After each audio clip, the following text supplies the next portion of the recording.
Hello and welcome back to Nobody Does It FK Metta here on Football Manager 2022. We are at the end of Season 7 on this Building a Nation save in Latvia with FK Metta, and once again we have won 2 trophies, and it's not going to be a surprise as to which 2 trophies we've won. Now we're going to quickly run through the season as usual, and then we will talk about how we've done overall, what the country's currently up to, and a little surprise bonus that just happened actually not long before recording this episode, right at the end of last season, which I wasn't expecting to be the case at the moment, but I'm going to do it because this is just a fun save that's going to end in the next couple of weeks anyway, so we might as well give it a go. But let's get into the season review. Now, as you can see, 3 players were brought in on permanent deals this year. Not many, but as you can see, they've all contributed a lot to the side as well. Diego Acevedo came in from Universidad de Chile for £900,000, a record signing I believe. 5 goals for a centre-back and a 7.41 rating. As you can see, a very, very, very solid defender. There's a reason we've got him in, and there's a reason we've got another centre-back coming in as well. You can probably guess based off that information, but we'll talk about it. The other centre-back that came in was the Egyptian Ibrahim Mustafa. 3 caps for Egypt already. He came in the second transfer window of the season because, again, circumstances dictated that we really needed a centre-back soon. So, again, excellent player. He's been brilliant since he came in. 18 starts, 2 off the bench, 7.27 rating, and he's only 19. He's going to be very, very good. And the aforementioned Dejan Nikolov as well joined the club. As I mentioned in last episode, we brought this guy in to basically replace Prince Adu, and he has. 29 starts, 13 off the bench, 18 goals, 11 assists. He's now, I believe, been capped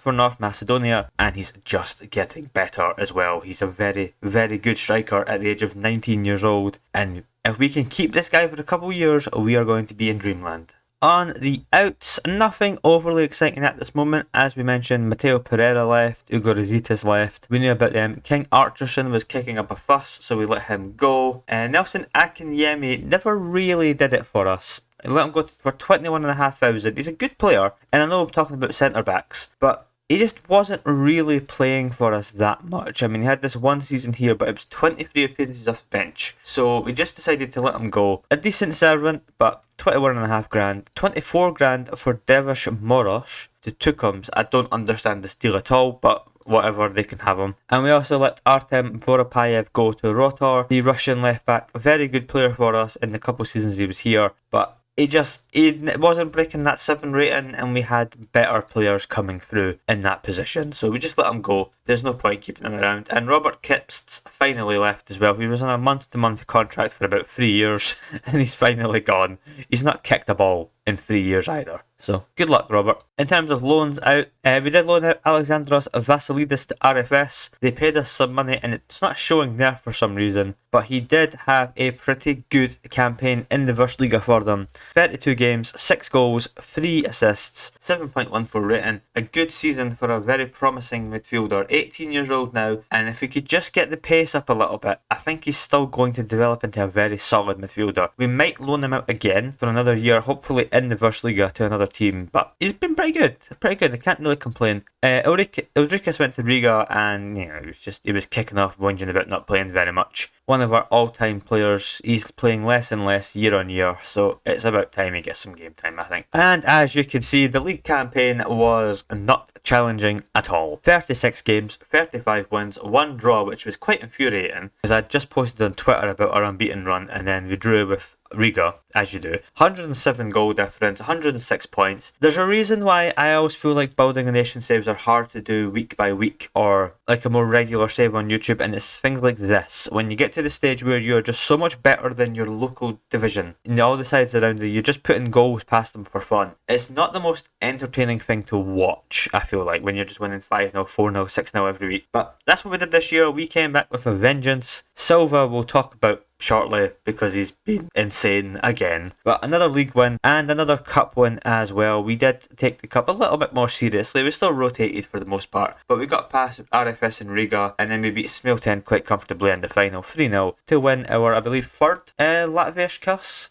I think that's what it is, our third one. We don't win it every year. we let other teams have a chance. And in the Champions League, well, it went well, and then it didn't, but then it somehow did. So, we got past Vardar Skopje quite comfortably on aggregate. We got past the New Saints comfortably on aggregate. We then somehow put 9 past Ferencvaros. And I largely think that is because I'm just fed up of playing them, so we decided to just kick the hell out of them for a change. We then had a 3-3 draw at home to Partizan, but we did beat them 3-0 over in Serbia, and then we got to the group stages before we started for 1-0 win against Villarreal. Villarreal, a team we've beaten before, and then we lost 4-0 to Arsenal, and then 2 back-to-back 6-0 defeats to PSG, and then a 2-1 defeat to Arsenal, and then a 2-1 defeat to Villarreal. But because Villarreal also got absolutely annihilated in this group, we got through on goal difference. As you can see, a minus 17 goal difference for ourselves, but Villarreal with a minus 21. So we are in the knockout round of the Europa League. We'll get to the draw for that today, and we'll show you who we're going to be playing in the first knockout round for the Europa League knockouts. But yeah, it was an interesting experience. As you can see, our games are Villarreal 7-0, 9-1,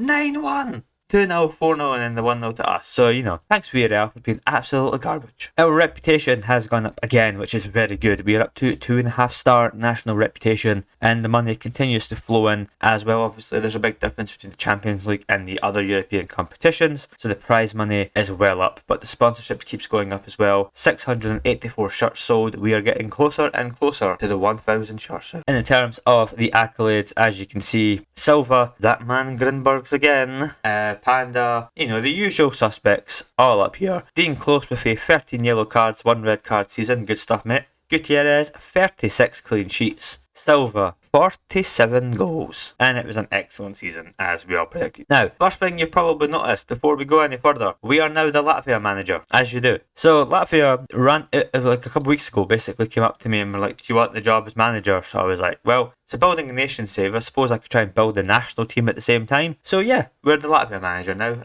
I'll fill you in on the progress as and when there's any games. We've not played any games yet. We don't know what we're doing in 2028 yet either, but they're coming off a pretty horrific run of form, other than the win against Greenland and a couple of wins against the Faroe Islands. So we will update you on the progress of the Latvian national team. But in terms of the side we manage currently, FK Metta, again, a terrific season. If we look at the club info, we're an icon still. Silva's an icon. Jan Grinsbergs is an icon. Ragnar Henry is an icon, and Panda is a legend. I'm quite surprised by that one, because Panda is excellent. I mean, if you look at his stats here, 29 games as a starter, 18 goals, 11 assists in the league. He's up to 39 goals in 134 games. For a left midfielder, he has been sensational this season. Absolutely sensational. This has been his best season by far, and we were raving about him after season 1. So he's been Mr. Consistent, 7.31, 7.32, 3.3, 3.2, and then 9.7. Only getting better, and we're starting to develop this nice little collection here for the side. It's pretty much how we want it to be. The facilities, the youth facilities have gone down to 3.5. They're still needing to be upgraded, but the training facilities are now state of the art, and we are almost set on this. We are now in discussions with the board. We can keep asking for a new stadium, but we don't sell out the current one, so there's no point in us trying to ask, because, well, we barely get any fans in the door. Finances looking very, very healthy. We've got tons of money. We could spend more than we do, but I don't see the point right now in doing that, so we won't. That's pretty much the end of that one, Depth centre, the youth prospects, there's still people coming through. I mean, Donald Miller is making improvements, but I still don't see it as for him as a future player for us. Edgar's Apsa is improving quite a lot. He's looking very good. Was it him that had the really good goal scoring record? Yeah, 33 games, 46 goals. He's pretty good. 4 under 21 caps for Latvia, 4 goals as well. So yeah, we're developing some decent players. We just don't quite have that player coming through yet. We've got a couple of guys in the new youth candidate report. We've got Arturs Melnichenko, who, again, I don't know. He might be okay. He just seems a bit unbalanced. And then we've got Vladislavs Dobrikovs, who, another striker. We're producing quite a few decent strikers, to the point where we might be able to supply other teams in the league with some of our young Latvians, which is something we'll keep an eye on doing. In terms of the Versliga, if we have a look at that, we are up to 53rd. Obviously, that will change during the save because, well, effectively we're in the middle of the year when we play, so it doesn't update at the same time as every other European league. But we're up to 53. Us went up from 63rd to 53rd. We are improving the league rapidly. We're getting in and amongst second tiers in better countries. Are we above the Scottish Championship yet? Yes, we are. We've replaced the Scottish Championship, so we're on the up and up. We're doing much better now, but another couple good years. I think this year we should hopefully go up to the 40s is my aim. I mean, we're better than the League One in England. We're doing better than like teams in Finland at the moment. So we should hopefully be moving up. In terms of clubs, we had quite a rise, if I find the page I'm looking for. Yeah, so we went up to 67th on the European club rankings for the coefficient. We're not far behind Celtic currently, or Red Star Belgrade, Fiorentina, Napoli, Rangers, Bruges, Galatasaray. We're doing quite well on that front. Speaking of Galatasaray, if we look at the Conference League knockout rounds here, we managed to get past Servette, 1-1 away from home, a 3-2 win at home, and then we had Galatasaray in the second knockout round. A 1-1 draw at home, but we did lose 3-0 over in Istanbul to end our dreams. We are still struggling to get over that little hurdle just to get into the quarterfinals of any European competition. We are still quite early in the save, so it's not a huge surprise, but it's something I would like us to get to before we end this save in a couple of weeks' time. Now, in terms of transfers, so the big one, Dean Close is off to Porto on a free transfer in a couple of weeks. Now, Dean Close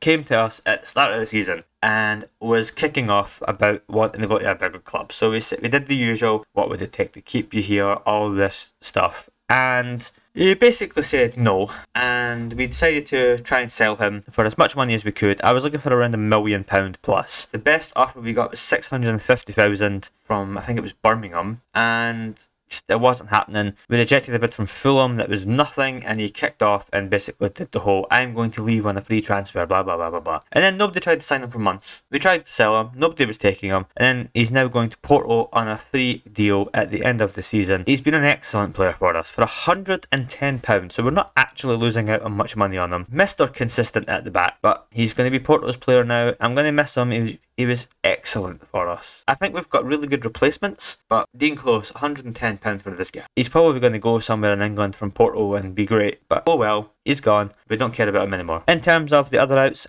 Prince Adu is leaving at the same time. He is going to Latvia. Now, he barely played this year, 12 appearances in the league, 2 goals, 2 assists. We love Prince Adu, but we've got better now, and he's only 24, so he can hopefully help Latvia turn into a pretty good side again in the First Liga. Never the most prolific goal scorer. His most prolific season was this one, I believe, the 19 goal season and 36 starts. But good player, very important player for us for the first few years, and we will miss him, but he's off to Liepāja. As is Elijah Osis, he's going as well, just not good enough really. And Maris Moros is also going to Liepāja, so he's alright. I suppose he's actually not too bad. He might improve. On the ends, we can talk about these guys more in depth, obviously, when they actually join, but on the 8th of January, we have 2 defensive players coming in. We have Tanadol Mudadam, who is a right back from Thailand, 17 years old. Look at the state of him. Now, we play our fullbacks on support. The only thing that lets him down is his crossing and dribbling, and he's 17. Defensively,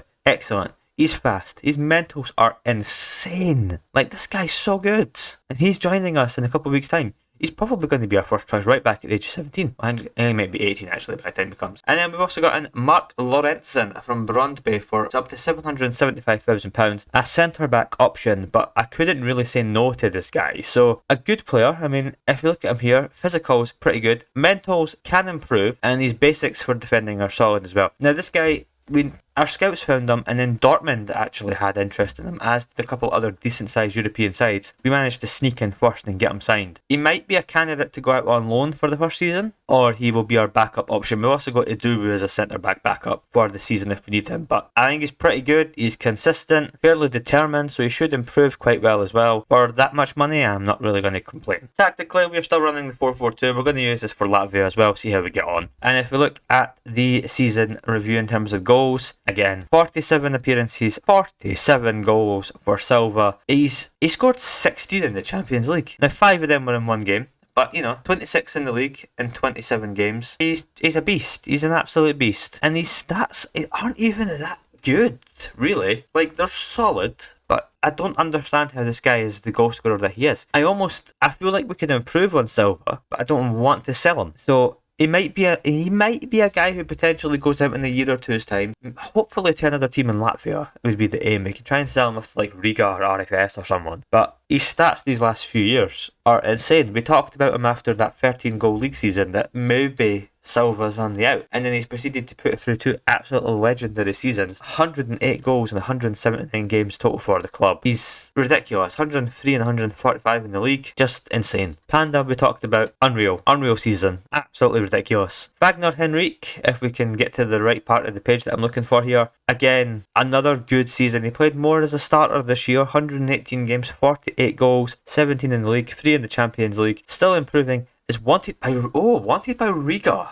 Now that's interesting. Do we sell Ragnar Henry to Riga? You can let me know in the comments. Obviously, I will have made this decision by the time you'll have seen this video / the time I get to read in the comments. But I also didn't realise Ragnar was 6'7". Jesus Christ. But yeah, that's interesting. Maybe we could sell Ragnar to Riga. He'll have a year left on his contract after this coming season. Do we cash in on a very consistent player, make a bit of money, and give him to Riga? That's a debate I'm going to have. I'm going to think about that. Nikolov, our other striker who would obviously replace Ragnar Henry. Just a good debut season. Can't really ask for much more than that. Diego Luna and Ermal Tora, our central midfield, it's an insane central midfield. They just are so consistent. If we look at Diego Luna, since he started playing for us, always in the sevens, doesn't contribute much assists until this season. This season they went off in the league, but the whole team went off in the league. And Ermal Tora still not being capped by Albania. Again, Mr. Consistent. He's actually our captain now as well. 200,000 for this guy. It's proven to be a bargain. He is only 21. If he doesn't want to stay here long term, we could always sell him for a bit of money. Other players who stood out, we also brought in, this guy never came up for some reason. We brought in Nemanja Duričić as well, a central midfielder from Serbia. He's coming from Kukaraki, and we have sent him back out on loan for the rest of the season. But he's also pretty good, isn't he? We brought £750,000. Again, if we lose one of our central midfielders or one of them want to go, we've also got Sonogo as a central midfield option who's tripped enough to bench. We're pretty solid in the middle of the park. And of course, we have to talk about him. Yanis Grinbergs. Now, I read a comment, so thank you very much as I'm recording this to, I can't remember your name, I don't have my YouTube page up right now, who said that Grinbergs also performed for him while managing Metta. And again, 28 years old, his contract does expire at the end of the season, but I just don't want to let him go. 17 starts, 15 off the bench, 14 goals and 15 assists in the league. 4 goals and 4 assists in the Champions League, so he's also doing it at the European level. I don't know how to explain him, really. He's unreal. I don't want to let him go. Stats wise, we can improve on Grinbergs. Performances wise, we just can't. Again, another player who went off in the league this year. If you actually look at the league stats, we, goal scoring wise, were, dominating this list. Even Luna chipped in with 10. Luna, Grinbergs, Nikolov, Wagner, Panda, Silva. Yeah, Grinbergs, what a player, what a man. Zelaya, also pretty reliable as a right back. We could probably improve on him. That may be something that we do. I don't know why on earth he's listed for loan, but it's a solid squad. Gutierrez, again, Mr. Consistent in goal. 26 conceded in the Champions League, but come on. 5 clean sheets in 14 games.